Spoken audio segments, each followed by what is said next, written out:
ለራስ ጊዜ መስጠትም በራሱ የጤነኝነት ምልክት ነው። ዛሬ ላይ በሽታ በጣም ብዙ አይነት በሽታ ሰው ታሟል። ለምሳሌ ዘረኝነት ትልቅ በሽታ ነው። ሁሉንም የሚያሳጣ ህይወትን የሚያሳጣ አካልን የሚያሳጣ የሚያገዳድል አገር የሚያፈርስ በየሄንበት የሚያሳፍር ማለት ነው። ዘረኝነት እስከ ደቡብ አፍሪካ ድረስ ሄዶ ወንድሞቻችንን አጋችና ታጋች ሆኖ እቅዱ የሚሰጠው ከዛ ነው። ሊቢያ ሄዶ እርስ በርሳቸው የኛ ልጆች የኛው እየገረፉ እያገቱ እንትን የሚልበት የመን ላይ የኢትዮጵያ ልጆች ወስደው አባረው እዛ ካስቀመጡ በኋላ እዛ እየቀጠቀጡ እየገረፉ እንደገና ገንዘብ የሚጠይቁ የኛው ልጆች ናቸው። ያንን የረከሰ ነገር አምጥተው እዚህ ሰርተን መክበር እየቻልን ሰው አግቶ ሰው ገሎ ሰው በኃጢአት ኖሮ ለጥላት በዘላቂነት ባርነት ውስጥ ገብቶ መጫወቻውን ለመቀጠል የሚደረገው ጥረት አሳፋሪ ስለሆነ ከዛ ችግር ለመውጣት ራሳችን ላይ ትኩረት አድርገን እንስራ የሚል መልእክት ነው ያለን። ወደ ራስ መመለስ፣ ሁልጊዜም ላለመክሰር፣ ራስን በዕዳ ውስጥ ላለመክተት ስራ መስራት፣ ማንም ስላወራ የእሱን ወሬ ተቀብሎ ወደ ውሳኔ አለመቻኮል። ማንም ስላወራ ማለት ነው። ማንም ምንም ቢል ሳይገባን የሆነ ውሳኔ ላይ መድረስ የለብንም። ለብጥብጥ ለምናኮር ምናምን ይሄ ችግራችንን ፈጥረው በችግራችን ላይ ገብተው ሌላ ችግር እየፈጠሩ የሚሄዱ ችጋራሞችን ይበቃችኋል ልንላቸው ይገባል። ከዚህ በኋላ እርስ በርስ መገዳደል ማብቃት አለበት። ሰው ከሰው ጋር ከቻለ በመልካም ካልቻለም ዝም ሊል ይችላል እንጂ እንዴት በመገዳደል ይተባበራል? እና ከእንደዚህ አይነቱ ነገር እንውጣ። ምን ያገኛለሁ፣ ምን እነሱስ ምን ያገኛሉ፣ ምን ፈልገው ነው ለእኔስ እያለ ሰው የራሱን ጉዳይ በደንብ አተኩሮ መስራት ላይ ሁልጊዜም በትጋት በማስተዋል እንዲያደርግ ነው እንትን የምንለው። እና ወደ ተፈጥሮ እንመለስ ያልነውም ለዛ ነው። ያለን ነገር ረስተን በሰዎች እከሌ መጣ እከሌ ሄደ፣ ማንም አይመጣም። አብሽሩ፣ ምንም እግዚአብሔር ሁሉን ስራ በሚገባ ሰርቷል። ሱዳንም ትባል ይህን ዛሬ ሲወራ የምትሰሙትን ጠላት ሁሉ ተሸክመ ነው የኖርነው። ዛሬ ስላወቅ ነው ደብረጽዮን ሊመጣ ነው፣ ሻዕቢያ ሊመጣ ነው እንኳን አወቅ ነው እንጂ ካወቁት በኋላ ጠላት አያጠቃም።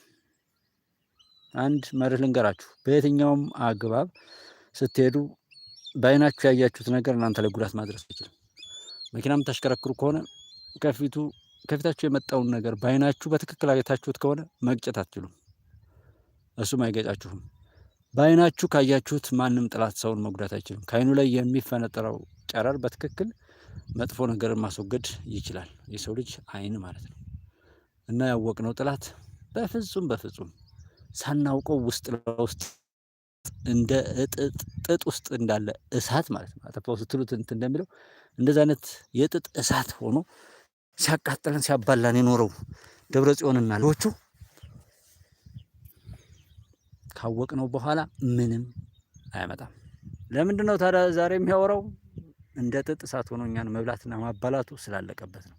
ሁሉ እየተናገረ ያለው በውስጥ ለውስጥ ያለው እጁ እየተቆረጠ ስላበቃ ነው። እንዴት ቢል ማንም ጠላት ኢትዮጵያ መውጋት ማጥቃት አይችልም። ብታምኑ ባታምኑ ጉባኤ ኢትዮጵያ ይሄንን ኃላፊነት ወስዳለሁ በሚል እንደ እብድም በሉት እንደምንም ማንም ሰው እንደገባው ይውሰደው። ምክንያቱም ያን ያህል ካልተረዳህ አይባልም። የሚሆነው ግን ያ እንደሆነ አሁንም ማሳሰብ ነው የምንችለው። እንዴ ግዴታ እኔ የምንም ተቀበሉ ምናምን አይባልም። አትጎዱ፣ አትግደሉ፣ ጉዳት ውስጥ ትገባላችሁ። ከዛ ውጭ የሚቀየር ነገር የለም ነው እንጂ አይ ላለ ሰው መብቱ ነው። ግዴታ የኔን ሀሳብ ተቀበለ ምናምን በል አይባልም። መብቱ ነው ሀሳቡ። እኔም ሀሳብ ነው የምናገረው። ያንን በሀሳብ ደግሞ መሞገት ይቻላል። ከኔ የተሻለም ሀሳብ ካለ ያንን መቀበል አለብኝ። እኔም የሚጠቅመኝን ከየትኛውም ቦታ ፈልጌ መውሰድ አለብኝ። እንደዛም ነው የማደርገው። የማልፈልገውን ደግሞ መስማት ሁሉ አልፈልግም። የሚጎዳ ነገር ብታምኑ ባታምኑ አሁን ቀልድ ዝም ብሎ ይሄ የሚሰለች ቀልድ አሁን እኔ እንትን አለም በቃ መታገስ ሁሉ እስኪያቅት እንደዛ አይነት ነገር አላይም። በቃ የሆነ ፈተና አልፎ ደግሞ ቀጥሎ ፈተና አልፎ ቀጥሎ ፈተና እያለ የሚያደክም አይነት እንኳንስ ብጥብጥ ውስጥ ሄጄ ያንን ነገር ልሰማ መቼ ጤና ተረፈኝ? በጤና ላይ ይቀልዳለሁ እንዴ? በሀብት ላይ ሰው ይቀልዳል? ብዙ ሰው እኮ ጤናውን እያጣ ነው። በዚህ ቆሽቱ እስኪያር ድረስ የሰዎችን አሉባልታ ይሰማል። ረድ ቆሽቱ እስኪያር ቤት ውስጥ ያለውን ችግር በቃ ይፈጥራል። በችግር ውስጥ ይዋጣል። ችግር ምን በወጣው ነገ ደግሞ ደም ግፊትህ፣ ኩላሊትህ፣ ስኳር ተብሎ ደግሞ ይሄዳል። ምን ብሎ በማያገባው ሲናደድ ሰዎች ባወሩት ሰዎች እኮ በምናምን በተለይ ደግሞ ምን ያህል ተከታይ ምን ያህል ብር እንዳላቸው እዩ ታስቡ። በዛ ላይ ጥላት ስፖንሰር ያደርጋቸዋል። ያንን ብር እያገኙ ነው።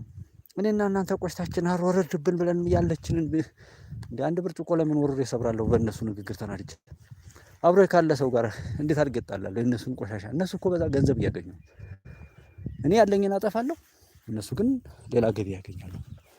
ስለዚህ እኔ ገባን ይገባል ማስተዋል። ቢያንስ እንዴት ሰው ለራሱ መጠበቅ ምንም እኮ ይባል እንዴት እስከሚበጣበጥ ሰው ይደርሳል? ምንም ልዩነት ቢኖር እስከ መገዳደል አያደርስም በፍጹም። ሰው ከገደለ በኋላ ከደፈረ ከዘረፈ በኋላ ሰው ሆኖ መኖር አይችልም። ከዛ በኋላ የጥላት መጫወቻ ሆኖ ነው የሚቀጥለው። አቅም ያለን ወንጀል ሳንሰራ ነው፣ ነውር ሳንሰራ፣ ጥፋት ሳንፈጽም አቅም ያለን እሱ ነው እና ከእሱ አንጻር በእንደዛ አይነት ስሜት እንድታዩት ነው የምፈልገው። ሁሉንም ነገር በመልካም በማስተዋል ያስ የሚጠቅመን እሱ ስለሆነ ማለት ነው።